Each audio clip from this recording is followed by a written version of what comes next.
Who's ever used the phrase, I didn't have enough time? I know I certainly have. The truth was that that thing that I didn't have time for just wasn't a priority for me at that moment. Nowadays, we have huge demands placed upon our time from all angles. As busy doctors, it can be quite overwhelming to manage all of those demands. I know certainly as a practice owner, when I had 2 medical practices and was a full-time GP, it was certainly overwhelming at times to manage the variety of demands that came my way. What I want to share with you today is the first step that helped me start to change that and start to master my time. And that is the concept of time targets. Before I go on, I'll just say hello again and thank you for joining me again to those that know me. And for those that don't, I'm Dr. Sachin Patel, and I help all doctors in private practice rapidly maximise their income, dramatically reduce their stress, and optimise their time so that they can live the life they want.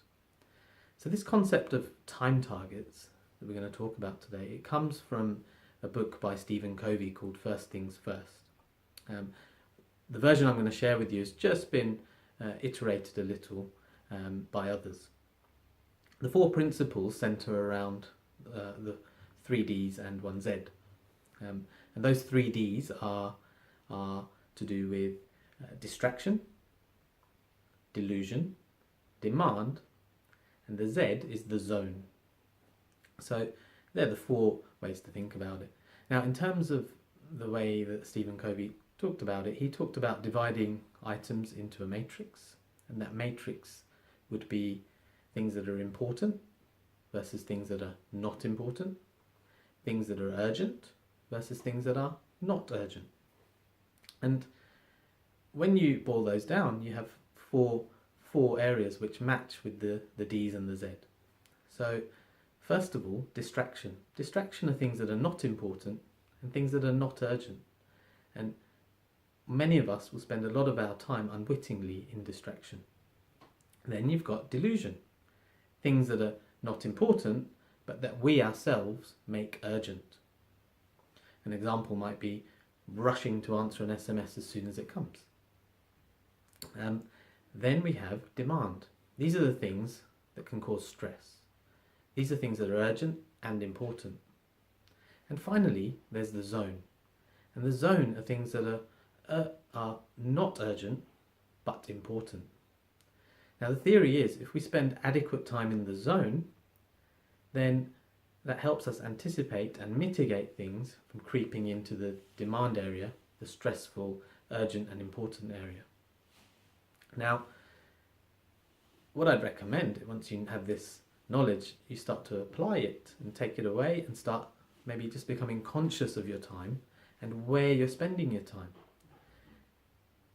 The time gurus tell us that the ideal is to spend 50 to 70% of our time in the zone.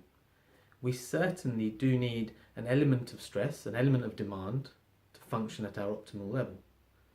Delusion is quite unhelpful, and distraction is also a helpful thing, but it should be planned distraction and not just a cerebellar automatic reaction to distract oneself without being conscious of it.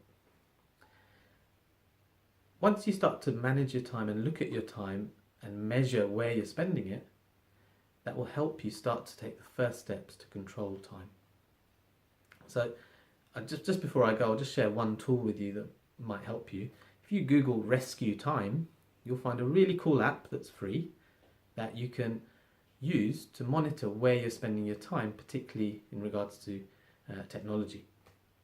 So those were the time targets. It's been a pleasure sharing them with you today. I'm Sachin Patel again, and I'd just like to thank you for sharing this time with me. I'll see you again soon, and have a great day wherever you are in the world. Thank you. Bye-bye.